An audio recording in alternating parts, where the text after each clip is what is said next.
Well, it's a great privilege today to welcome my guest, Dr. Henry Cloud. Dr. Henry Cloud is an acclaimed leadership expert. He's a clinical psychologist, New York Times bestselling author. I believe last time I checked, I could be wrong, I'm sure Dr. Cloud can correct me. He's written over 45 books, including the iconic Boundaries for Leaders, and sold nearly 20 million copies worldwide, and with an extensive coaching background and experience. So I thought it'd be great today to invite him into a conversation we've been having around leadership and character and integrity. And his book, Integrity, he's written a book on integrity, dubbed by the New York Times as the best book in the bunch, I believe. So I'm excited about hearing what Dr. Cloud has to say on the issue today. Dr. Cloud, welcome. Thank you for being with me. Rob, it's good to be with you. The New York Times must have read a small bunch, is all I can say. they really liked it. So I mean, I'm full of expectation, anticipation for this. Mm. I've Well, it's good to be here. Yeah, I've obviously given the readers a short bio of who you are, where you come from, where you've been. But for those that aren't familiar with your leadership journey, could you just fill us in? What brought you into the leadership realm? Why are you passionate about it, and why is it so important? Well, it was an interesting path because I didn't set out to focus on leadership. Actually, I'm a clinical psychologist, and so when I went into the field as a clinician, clinical psychologists deal with all the clinical things: depression, anxiety, addictions, all trauma, all that, and then all things relational, and then but also in the performance realm. We do a lot in the performance, sports and business and goals and all that. So I go knocking on doors for my first job, and I got hired by a leadership consulting firm because, this was kind of before the whole coaching thing and leadership was, as a popular. You wouldn't see what you see now, like when you walk through airports and stuff, all those books and everything. But there were organizational leadership firms, and they found out that leaders have issues, so they're working on organizational issues, but then there's sometimes this person that really needs to grow in some way. And so they wanted a clinician, and I went to work there, and so I kind of had two parallel tracks: the clinical realm, but then I was working with leaders, and I just fell in love with leadership. I came from a business family and was a business major actually in college, and always had those juices. And I just fell in love with the field, and I kind of almost, you might say, did sort of like the postdoctorate off the charts in leadership. I did my dissertation in leadership personality and started studying it. And so ever since day one, I've kind of had two parallel tracks in the clinical world and also in the leadership world. And then real quickly, I think something else that really cemented it for me was, I was seeing a lot of leaders in coaching and working in organizations and teams and all that. But then 5 or 6 years into it, I started a healthcare company. I was going to do one psychiatric hospital and went out and raised the money, and we were, trying to buy a hospital and put all that together. And I ended up doing one, and then that one worked, and we did another one, and then another one, and then another one, and ended up with hospital units and treatment centers in about 40 markets throughout the Western United States. And I ran that company for 10 or 12 years. And so then I found myself on the inside of leadership. So it's like, I was always a consultant on the outside, but then it's a sizable operation. So, and then we sold it when healthcare started to change a lot. And so then I went back into just starting a little small boutique practice with CEOs and high performers and their teams and helping them with their organizations. Fantastic. So do you think, obviously I feel that leaders appear to be under so much more scrutiny now than they've ever been.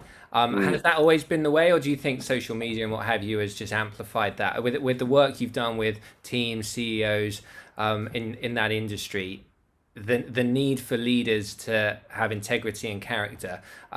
Is there a greater need now than there's ever been, or has it always been something you've seen chinks in leaders' armors and that sort of thing? Mm. Well, I think if you think of the essence of leadership, Mm. okay, how leadership actually works and when it doesn't work, there's no greater need now than there was then. It's sort of like Yeah. if you're going to drive a car, it'd be like saying, is the need to stay in the right lane, or in your case in the left lane, is the need greater today than it was then? No, because if you didn't have character, leadership, integrity and all of that back then, you were not ultimately going to be a good leader. Yeah. The problem is today, the difference is today, um and it's really three or fourfold. It's like the one of the big things we know is they literally cannot do anything that isn't instantly across the world, Yeah. right? Yeah. So I mean, just try to drink your tea in the morning. You think you're by yourself in your kitchen, you're not. I mean, what would that feel like, right? So a lot of leaders, that's kind of what their life is like. It's Yeah. that instant. Mm. Now that gives you some issues, even if you're perfect, because it used to be you do all this work and then the results get publicized. Well, now each little step is getting Yeah. hammered, like people throwing bombs at each step you take. That's a different deal. And the communication pressures that they're under and all that, much less the screw ups. I mean, if you screw up, then back in the old days, not many people knew a lot of times what was going on. If somebody had a incident that they shouldn't have had. Completely. So Yeah. it's a lot different. And plus, it's like, I'll tell you another thing now that I think about it is, you used to be, if you were a leader, you were the leader. Now everybody with a Twitter account thinks they're Yes. leading your organization. So true. And so you have these sub followings, Yeah. that it's a mess, actually. But there's always positive sides of that too, because you can use that process to bring people along and lead. Yeah, I read somewhere recently, now that everyone's got a voice, everyone assumes they've got a vote, which instantly makes it more difficult for a leader to Yeah. stamp their ground or hold their authority. But I think it'd be great to Yeah. And also they have everybody's got a thought, yeah. and they have the instant mechanism to make that thought all over the place. And not every thought is worth typing. That's so true. And Dr. Cloud, I mean, Really not. this could be leadership heresy here. I'm not going down a rabbit hole, but we I hear tell a that. lot of even leaders, I say a lot of leaders, you should have some unexpressed thoughts. That's for your inside voice. Don't put that out there. But now everybody's got. Do you think then that leadership can still be defined as influence? Because I think a lot of people have influence, but they're not necessarily leading with their platforms. I've never thought that was a very complete definition of Mm. leadership. Um, you can have you can look. The way I look at this is, leadership is really, and it's like I talked a little bit about in the book Integrity. Leadership is, you are a force to move something from here to there. Yeah. That's what leadership really does. Mm.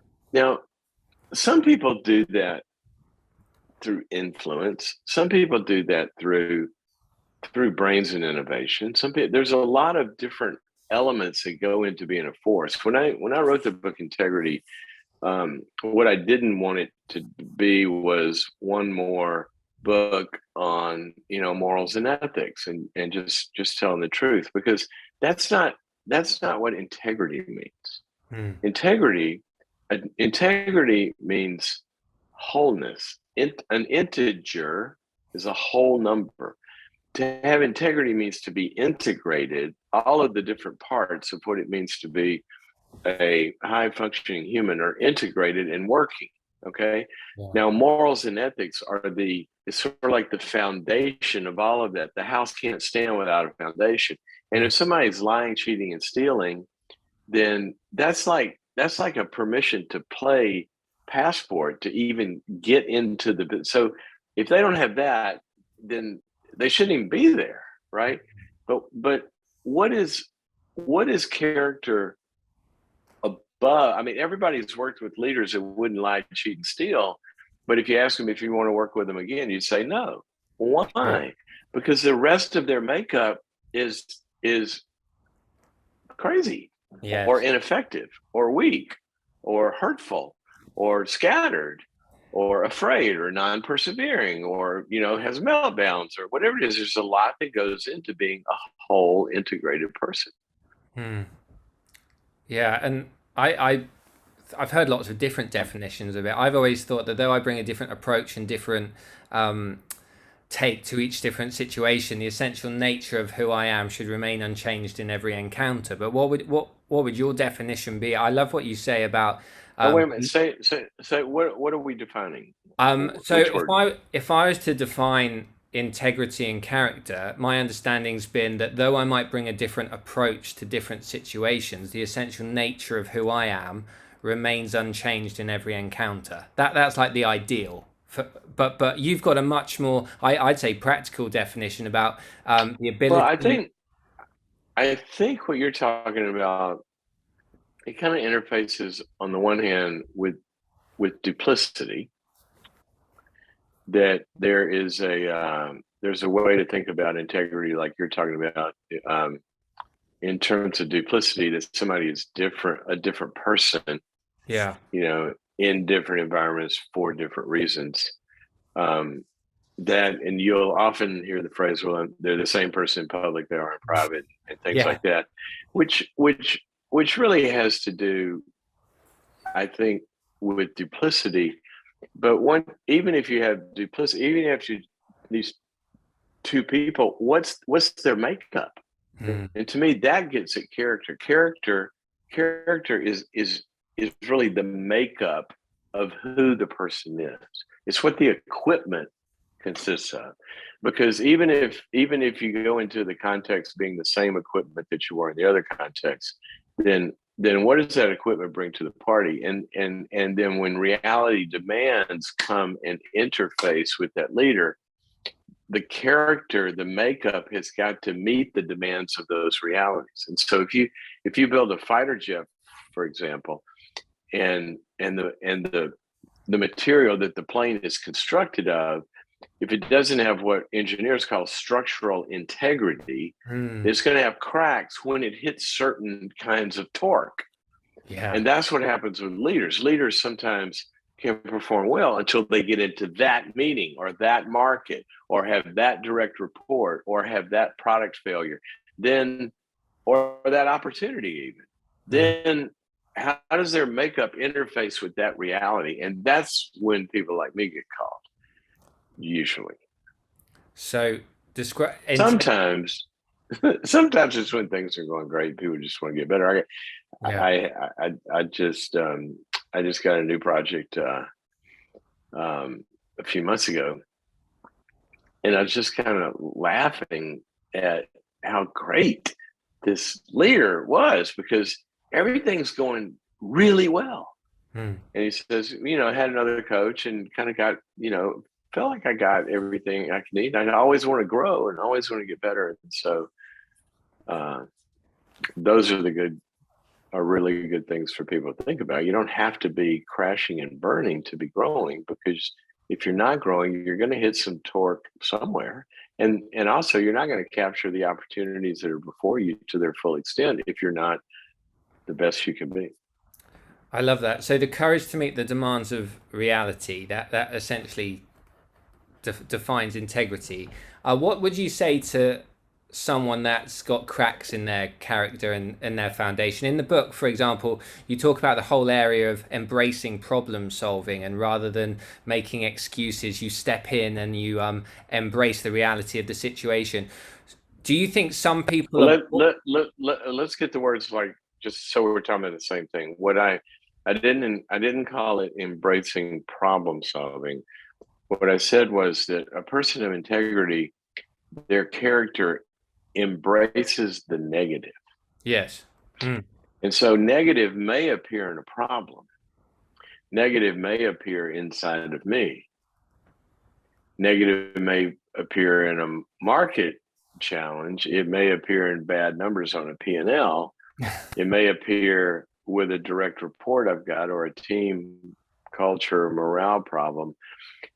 But every human is going to wake up in the morning, and if you don't have something negative somewhere, then you have died and gone to heaven. So true. Because everything this side of there, totally, 100%, you know. Yeah. And so look, your immune system embraces the negative. Mm. If you go like this, and why I just took in 60 billion germs, right? Yeah. And my immune system is actively, of course, we're in a pandemic. Maybe I shouldn't have done that. but my immune system, it begins embracing that antigen. Yes. Embracing that bacteria, immediately moves towards it, not away from it. And it goes and it takes care of it. And it's gone. Unless the problem is too big. And then it gets past my saliva and it goes into actually the next thing it hits is the acids that begin to attack it. If it makes it through that and it gets into me, then the immune system, and I love this, the way God designed the immune system. Yes. What happens is the system recognizes something is wrong here, and it sends out what are called marker cells. And it defines the antigen. It defines the virus, the bacteria, says, Ebola, whatever country, 1927, and here's the genetic code. And it puts a sign up on the cell. So everybody else can recognize we have a problem here. And then all the other cells come and they contain it. See, when your immune system isn't embracing negative stuff, you're going to die. And leaders that don't move towards problems and towards issues actively and have the capacity to resolve those instead of blow them up. I mean, you can turn into an autoimmune disease. A leader can, through rage and reactivity and all that, can blow up the whole body. Or they can just let the infection continue because they're afraid to go embrace it. So that's what I said. It's about embracing negative realities. If you're prone to avoid negative realities, could that be... Get out of leadership. Okay, so that's really interesting thought. And don't get married either. And don't have kids. But is that a don't buy anything that breaks. Is that a learned trait, Dr. Cloud, not to embrace problems? Or if you've never had that modeled to you growing up with your parents or in leadership at church or in a company or someone you've worked for, is that a character flaw or something that's simply not been modeled to you? And if it's not been modeled to you, how do you work at facing in as facing into the problem?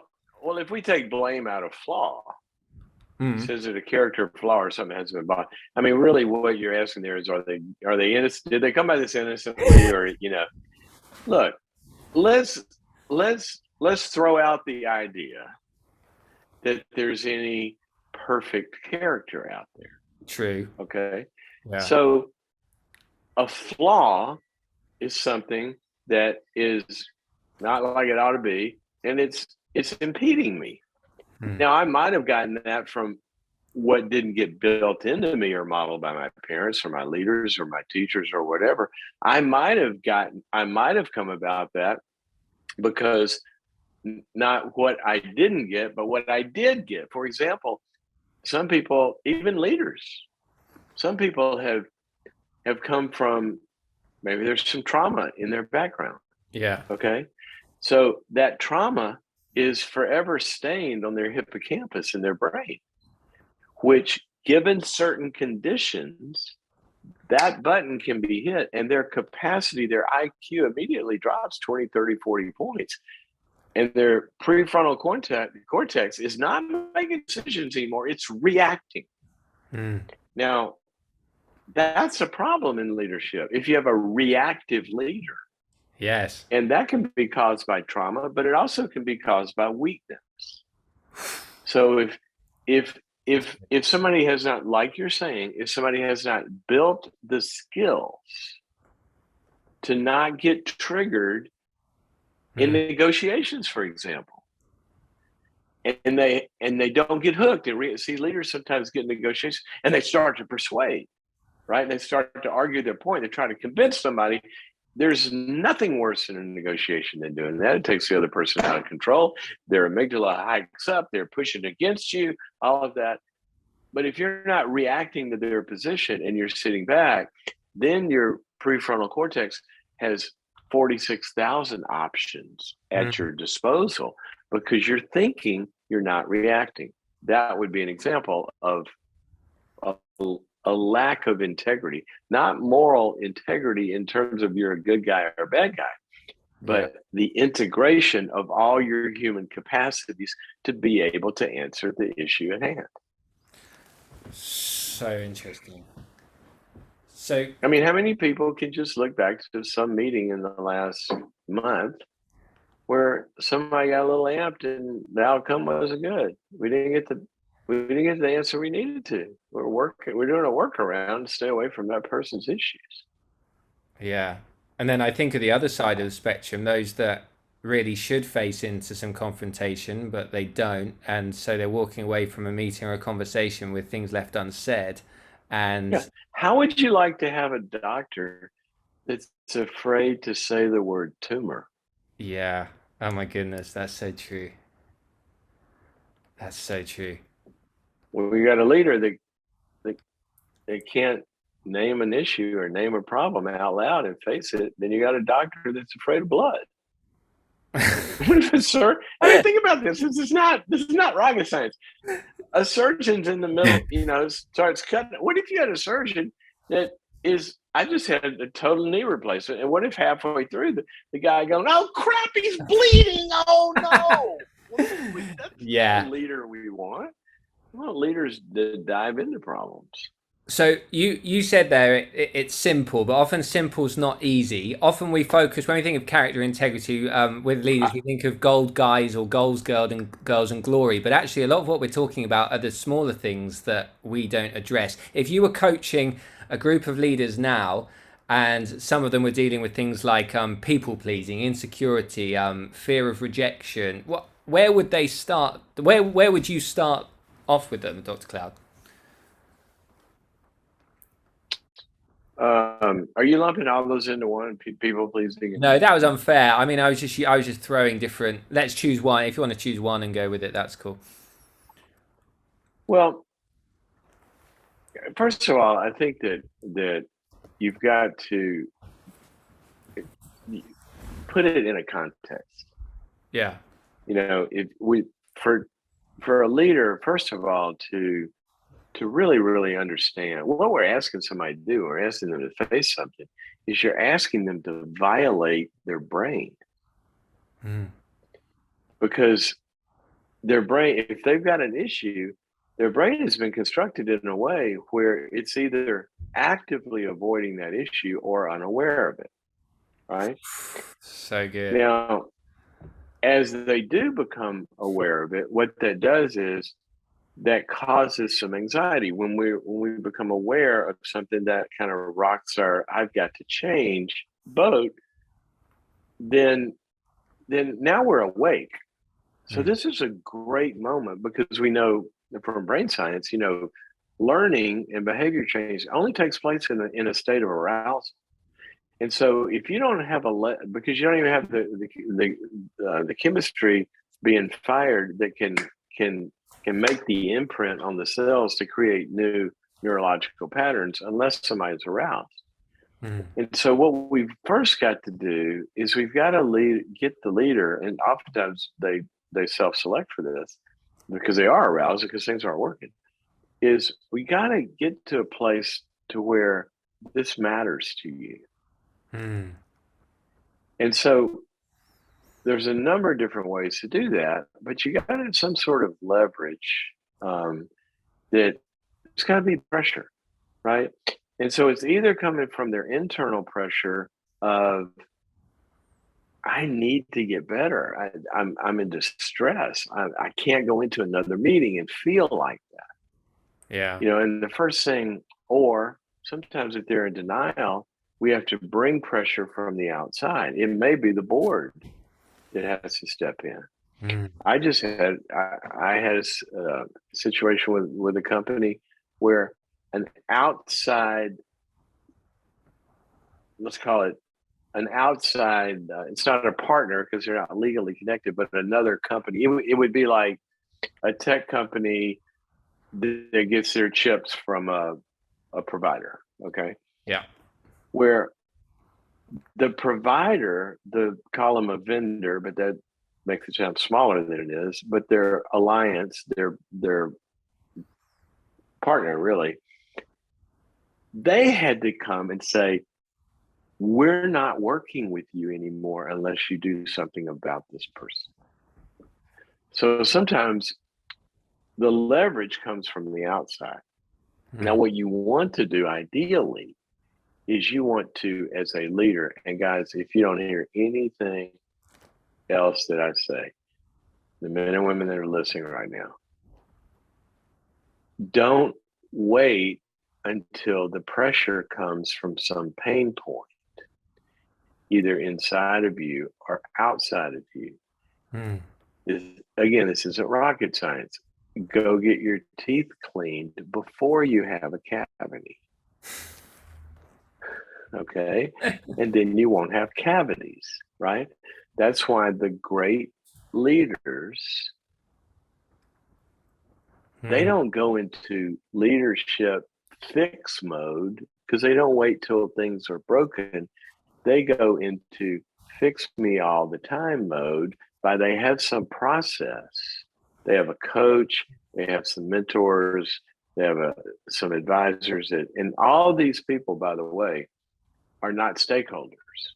In other words, they have somebody that's dedicated to their growth that is not a stakeholder in whether or not the person does what they say. Yeah. Right. If it's your board, they're going to be pushing because they have a conflict of interest. It may be what's best for you, but really it's about what's best, but you got to have somebody that's committed to helping you that really is objective. And so you got to have the awareness, and you got to get out of the closed circle. In the book, I talk about that growth never happens in a closed circle because the closed circle is created and is creating everything that it can create. In physics, second law of thermodynamics is in a closed system, everything runs down over time.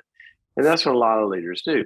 They're operating on their own until they need more than is inside of them to get to the next level, or even to adequately lead at the level that they've accomplished. It'd be like if you're climbing a tree, you're strong enough to get to that limb, but then once you're on that limb, it takes balance that you don't have because you've gotten to a level of thing is bigger than you now. Yeah. And so you've always got to be in some sort of a growth path that has the ingredients in it. And there are two things. There's outside energy that somebody is pushing in a good way. They're wind underneath your sails. They're supporting. They're giving feedback in good ways. They're on your team. Our brains run on that. Ask any Navy SEAL. They're not going to go out there by themselves. Their buddy is going to keep them alive, right? And leaders need that. Yeah. Energy. But the second thing is intelligence.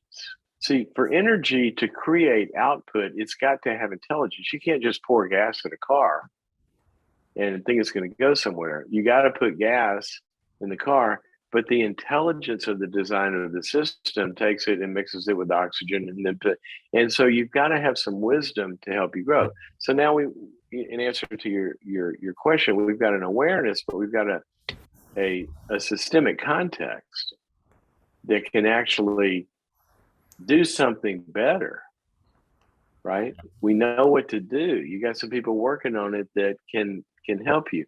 Then what's got to happen is you've got to have some sort. This is why workshops don't work, because we can do all that in a workshop. Yeah. Right? We can give somebody a seminar. But then the next step to changing neurological behavior patterns is that you've got to have focused attention in real time. So I can go in a workshop and find out I got this issue or whatever, but then I go out there and I'll just continue to be myself unless there's some mechanism that focuses attention on that issue in the real world and brings it to my awareness. And then I go, crap, I'm doing it again, or I've got to do this or whatever. And then the next step is deliberate practice that builds that new skill. Yeah. With relational support that cements it all along the way. And so growth and leadership development is a process. Yes. That's got to work that way. It's why you always have to build in any kind of leadership development process. I've got an online process called Leadership University, and you know, you'll watch the videos and it'll talk about the issue, but then it gives you ways to do it in a process. And that's why when leaders are developing their leaders, look, you can't grow a plant by dipping it in the dirt twice a year. And that's what a lot of leadership development looks like. Yeah. You go dip it in a seminar or you dip it in a conference. But no, you got to have roots that are sustaining this growth and creating this growth over time. So I just think of a handful of examples over the last 5 years of people that we would assume would know all this stuff and yet have, let's say, I hate using the phrase, but I'm going to use it anyway, fallen from grace. It's had repercussions on their lives, families, ministries. Would they have not had those systems and structures in place, or is that way too simple a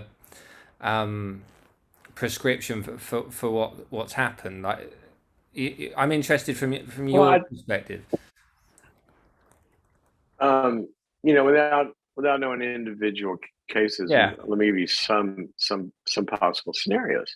Many times they don't have the systems in place that I talked about, and let me tell you why. It's because they're so good at what they do. Yes. If you go back to the first thing I said, yes, I said you've got to have awareness and you've got to have leverage. An awareness and a need to change in some way, or a desire to change in some way. Okay. Yeah. Now, what creates that desire to change in a leader? It's a problem. Many times. On the good side, it's a desire. But look, if I'm killing it and my numbers are great, and we're, 24% growth year over year, and all of this, I may be like deconstructing in some private area of life, or I may be creating havoc in a lot of the people and the culture. But the problem never shows up at my door. No. Because nobody holds me accountable to it. So sometimes it's the success, where you see this a lot of times in professional sports. I mean, here's just a formula of, if somebody's going to become a professional athlete and really be a star, right? If you're going to have whoever, I won't name names because then everybody think I'm saying they're this person, but pick any one of them. Okay. You did not get to be You didn't become a world class either Olympian or NBA player or soccer player. It's not football, it's soccer, by the way. That's You know you guys it. always say football. I go, what are you talking about? That's not football. Love it. You know, but whoever the world class players are, right? Mm. You didn't get to become that. You didn't become that at 23. No, you didn't. All right. At about 14 or 15, you were awesome. And all of a sudden, everybody's paying attention to this kid, right? Now, who are they paying attention to? They're paying attention to, by definition, a grandiose narcissistic impulse disorder without limits and egocentric and Yeah. omnipotent and thinking it's all about them. That's what a 14 or 15-year-old, there's some issues that kind of, well, in the adolescent passage, what's happening, they're going to have good limits around them and they're going to have a mom or dad that makes them aware of, don't think yours doesn't smell. You got to be respectful and all this. But you get these people they get idealized and nobody is setting limits on them. They're catering to them.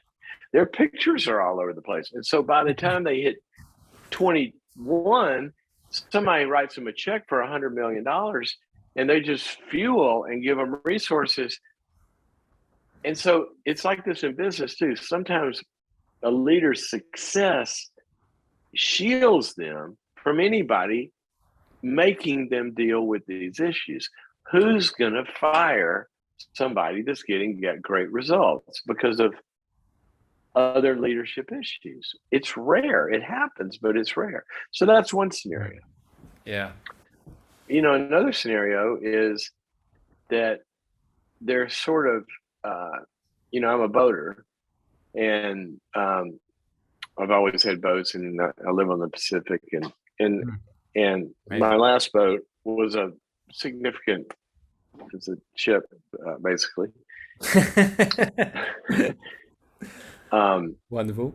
And one time we left Newport Harbor to go to the Channel Islands, and there were craft warnings out there because I think it was like, I want to say, I don't actually remember, but in double digit seas. And nobody was really going out there, but my captain was really experienced and we needed to get the boat up to the islands to pick up all the other people and all this. And I said, well, we're doing it. Let's go. And this is a boat that could handle really rough seas. It never had been in anything like that before, though. And we got out there and all of a sudden I'm realizing what is going on? And we're literally having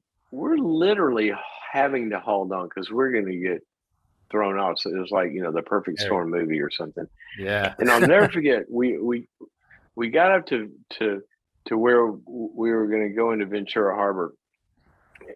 And we got up there and the captain stops and I said, let's go into the harbor. He said, I can't. I said, why? He said, I'm clocking the swells and I'm measuring them. And he said, because if I don't hit it at the right time, we could roll. Now, that's what happens a lot of times. You take somebody who's very, very strong and competent and does a good thing, but you put anybody in the wrong seas and it's going to overwhelm their capacities. Yes. And so what we want to do is do that along the way. It's like when they train special forces, they do everything to break them. Yeah. Hell Week. And Hell Week. And who becomes a Navy SEAL after Hell Week? Not the people that did well and we're going to take you and not you. It's the people that were able to finish, like that could sustain, and they didn't break. They have the capacities. So what we got to do, but see, Hell Week's not the first week of training. That comes at the end of everything we did to make this leader into who they are. And that's what great companies do, Yeah. And is do you, they're developing leaders along the way. yeah. And do you think on that theme of, those that Am survive? I answering your question? You are 100%, and it's made me think of, we mentioned Navy SEALs and Hell Week. Do you think a lot of our ability to grapple with our character and integrity is based on our ability to face into the pain we feel? So a lot of people that survive Hell Week, they just are really good at managing their way through pain and recognizing it, and their mind overcoming the feelings in their body. Like, could we be doing more Yeah, of you that know, as leaders? yeah, we've got a couple of components to this. I've had a lot of experience with SEALs. My brother-in-law was a SEAL, Oh wow, amazing! and Gosh, and I've worked with some. yeah. And I'll never forget. One of them said one time. He said, "We have a saying that pain is temporary," and so they right size it, but they realize Mhm. it's temporary. But in light of what? In light of, I have a larger purpose here Yeah. that's not temporary. Yes. Okay. What I'm accomplishing here is not temporary. I'm not equating myself to a Navy SEAL, but everybody can relate to something like this. I Mhm. just had, in the last year, I had 2 total knee replacements. Gosh. Now, I don't know if you've ever known anybody that's gone through a knee replacement. So some people will tell you, it wasn't that bad. Some people will tell you it's the worst thing I ever went through, Yeah. because the rehab is so difficult. But I mean, it's not heroic. Everybody gets them. A lot of people get them all the time. But my point is, when you're going through that pain, and I had one, I said, I'll never do this again. Well, then however many months later, I had that second one done, and I did it again. But when you're going through that pain, you have to remind yourself this is temporary. It's for a larger purpose. A lot of Mm. people will put them off a long time, and they never get to a pain-free life anymore because they won't go through the pain. And so part of it Yeah. is getting in the mindset of this is worth it. But look, nobody goes through a knee replacement without anesthesia or painkillers or something. And so what Mm. we're not talking about killing people in the process of character growth, because there's painkillers along the way, and that is having the proper people around us So true. that give you the support and the care and everything you got to do to face some pain inside. But here's the difference. If you can get this in your head, it's going to help. There's a difference between good pain and bad pain. I had for 5 years bad pain in my knees to where I couldn't function. Mm. I'm a competitive golfer, and I got to where I couldn't even play. I couldn't walk a long distance with my kids or my wife. Uh, That's bad pain. What's the definition of bad pain? It's pain that's not going to turn into anything good. It's just going to get worse. So you go to the yeah. surgeon, you go to the surgeon, this is going to be painful. Yeah, you're going to have to face some things. You're going to have to get honest. You might get sad. You might have to go confront some people. It's going to make you uncomfortable and do whatever you got to do. But it's good pain because it's pain with a purpose. Pain with a If you purpose. do this, good pain ends. Mm. Bad pain just gets worse. So if an addict is in denial of facing their pain, they're creating all sorts of pain in their life that's never going to get better. Mm. But if they say, I'm going to go into recovery and have to go through the painful process of sitting around in a circle and admitting my problems, and yeah, that's embarrassing, or, don't feel good about it, and I got to own it, and then I'm going to find out, well, this is coming from somewhere and I'm wounded inside, now I got to cry or whatever. Yeah, that's painful. But dude, that's going to, like, when you walk out of that door, that meeting's over, the pain's over. Your Yeah. heroin addiction has no calendar shelf life to it. That's going So to go true. on forever. I remember Christine Kane saying after a skiing accident, the initial injury was nothing compared to the pain of the recovery. But what enabled Oh her, gosh.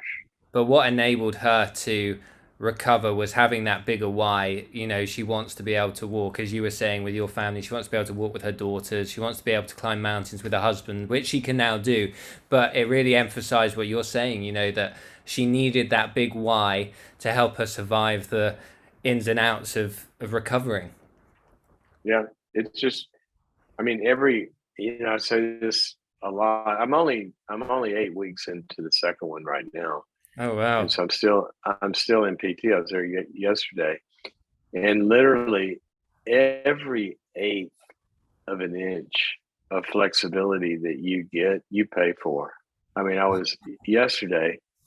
She's because you got scar tissue developing, Yeah. and my therapist she's moving that, flexing that knee, up Mm. where sort of your to where your heel hits your butt, that direction. If I could get there, that'd be a miracle. I'll never get there. But they're moving it past where you get it, and literally, I have got like dry tears. I mean, I am in so much agony, and then she Oh, stops, and then it really hurts. This morning, I noticed I have more movement than I had yesterday, and it amazing. doesn't hurt. Yeah. That's leadership growth, right? I love that. There must be a fine line between stretching and snapping. I'm talking about leadership now, about you know, your tolerance for being able to deal with pain and what kind of sends you over the edge. So, like my Oh, that's such a good point, and that's also why putting people in the wrong positions, yeah, or said a better way, always making sure we put them in the right positions. Because as yeah, as as Mikhail Csikszentmihalyi, the researcher, as he showed us, and as all sorts of neurological, psychological research backs up, hmm. that if somebody does not have enough challenge to get them out past their abilities, they're not growing. You got to have enough pain and fear and anxiety. You got to give somebody an assignment that's bigger than them, that they're going to fail at basically a little bits along the way, right? Hmm. But too much, and they're overwhelmed. So one Yeah, end of the leadership spectrum, you got people that are asleep at the switch because they're not being challenged. They've been doing this too long. You throw them in a deeper pool. And you got other people that can't even swim, and we're throwing them in the deep end. So the trick hmm. is to make sure, like we do with our kids, that look. There's a verse in the Bible that says when we were children, we were under guardians and managers until the date set by the Father. Now, it used to be, the age of accountability, best one tells around 20 in the Bible. In the US, supposed to be 18. Hmm. Whatever it is in the UK. There's some age where now you're responsible. I think in the US now it's 47. It's when we declare somebody an adult. That's another problem. But the word guardian there, what Hmm. does a guardian do? A guardian protects someone. Yeah, Okay. A lot of times parents think my role is to protect my child. And so what they try to do is they protect them from basically what you're protecting them from is their omnipotence, that they think they're bigger than they are. So hmm. they think they can walk around the block by themselves, or they think they 8 years old, I can have the keys to the car, or they think I can go move out on my own. No. And you guard them from their omnipotence, but that's only half your job. You also have to guard them from their regression Oh, back to what feels comfortable. yes.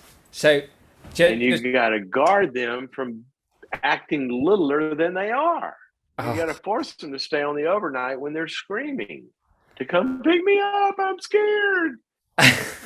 And if board of directors and bosses and everybody, if we don't see we're developing people, you got a guardian role to keep them from thinking they can go run the whole region. No, you just do this district office first and prove yourself there, or sit or not staying safe and not going out and making a trying to land the big deal, right? And being under risk. You got to guard them in both directions.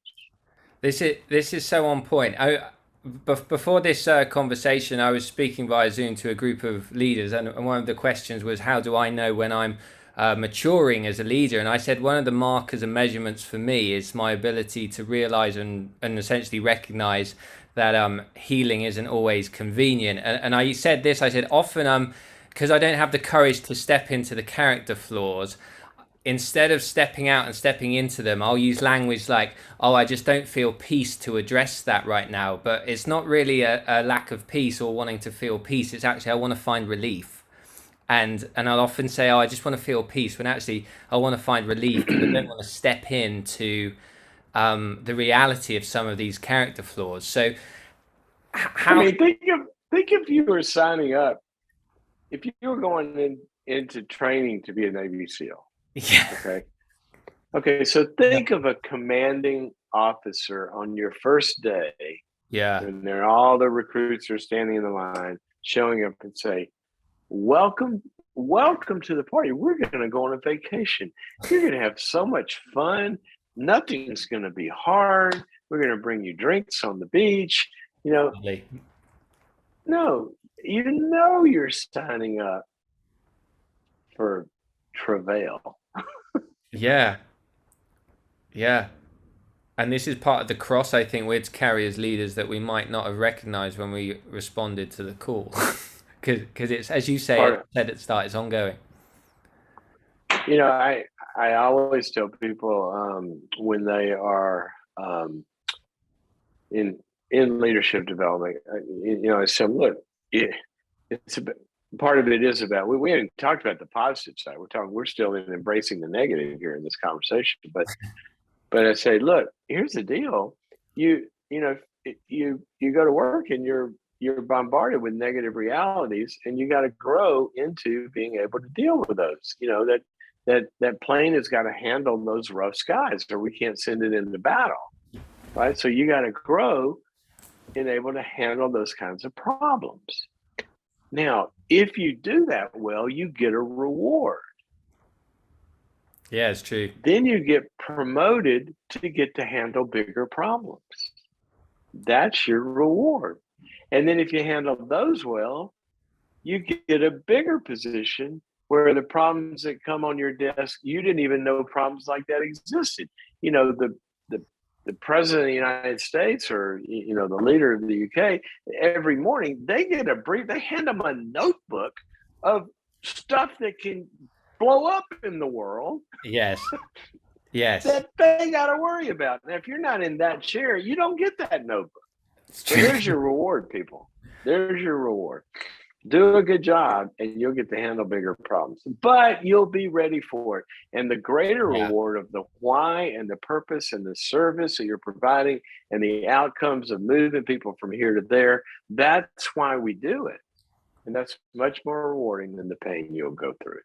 I love that. And just as a final question, and you just mentioned it, so we don't just want to develop character and integrity to avoid bad things happening, do we? We want to live healthy lives, and there's obviously a positive aspect to living in this regard, not just to make sure we're clean living, but living clean, but we're enjoying life and living life to the maximum. Yeah, I mean, you don't want to get COVID because you want to avoid being really, really sick or dying. Yeah. But you also want to be able to go play golf. And I can't. So there's two sides to life. And so, in fact, that's another part of leadership. There are two kinds of psyches in the world, if you will. Yeah. There are some people that define the good as not losing what I already have. In other words, a good life is protecting my portfolio, protecting the results we're getting. We don't want to screw this up. And they literally feel good and define good when they're not losing something. It's true. Other people define the good as getting what they don't already have, climbing the next mountain, getting to the next amount of revenues, getting to the next whatever it is. And for them, the bad is not getting more. Now, these are two kinds of psyches. Yes. Now, you look at some leaders, and what we got to do sometimes is we have to get the ones that are just security minded, realizing if you don't go for more, you're going to lose what you got. Oh, If you're not getting stronger, yeah. if you're not growing, everything's at risk. Okay. If you're not developing new technology, somebody's going to pass you in that's 15 years old in skinny jeans on his mother's couch right now. Yeah, you don't want to become blockbuster video. Yeah, you're going to get disrupted. Yeah. Right. Or you don't want to be the one that, in reaching for so much, fall off the cliff and you blow up everything you have. And so, that's why I say integrity is integration Yes. of being a complete person. You got to, so it's ready, aim, fire, not fire, ready, aim. Thanks, Dr. Cloud. And just before we ask how we can find out more about your teachings, where you are online, the Dr. Cloud show, I'd love to end with, in less than a minute, you just painting a picture of what a leader with integrity and character looks like, and the leader that you've seen do it best. You don't have to name who that person is, but some of their traits and what that would look like. Give us a picture of what it looks like. One of the pictures that I fall back on over and over and over, because I am a boater, right? I've talked about that. Yeah. If you're on the aft end of a boat, right, and you're headed across the ocean or you're headed across the lake, no matter how big the boat is, actually, and you turn around, and you look behind you, the boat leaves a wake behind it. And you can tell a lot from that wake how that boat's doing. If that wake is going like this, that tells you something about the boat. It's losing its heading frequently, right? If it's too shallow, it's burning too much fuel. You're going to run out of gas. If it's too deep, you got too much drag. If it's not on the right, there's a lot, but you can tell by the wake. My captain used to put our boat on autopilot and walk around every now and then. He'd glance behind him because he could tell by the wake how the boat was doing. So good. A leader leaves a wake. Yeah. And a wake has two sides. And the two sides of a leader's wake are the results you're getting and the relationships that you are creating. So are we winning in accomplishing our mission? And are people better off for working here, for being under my leadership or working alongside me? And are the stakeholders better off? And if a leader is leaving a balanced wake, because some will go for results at the expense of the people, and some will go for the people at the expense of the results. But a balanced wake, that's a pretty good picture of what a good leader looks like. Then we have to get into building the boat, and that's the character. Oh, what an analogy. What an analogy to end on. Dr. Cloud, thank you so much for your time. Where can we find you? Everything's going to appear on the bottom of the screen now, but do let us know how we can engage with you. I would I'd simply put, in this personal growth area, I have a platform called boundaries.me, www.boundaries.me. And I have over 90 short courses on that platform. It's like a Netflix for growth. Yeah. And then about over a dozen longer form workshops, kind of about all things life. It's the 360 degrees of life. And that's a great place to start. I have an online leadership program called Leadership University, and you can find that by going to LeadU, LEAD, the letter U, leadyou.tv. Brilliant. Thanks so much. Well, be sure to check that out, guys, because it's going to be an incredible resource. And Dr. Cloud, thank you for your time. Hope the knee injury recovery continues to go well, and I'll speak to you again soon. Thank you. I'm getting there. It's good to be with you. You too. Thanks, Dr. Cloud. Bye-bye.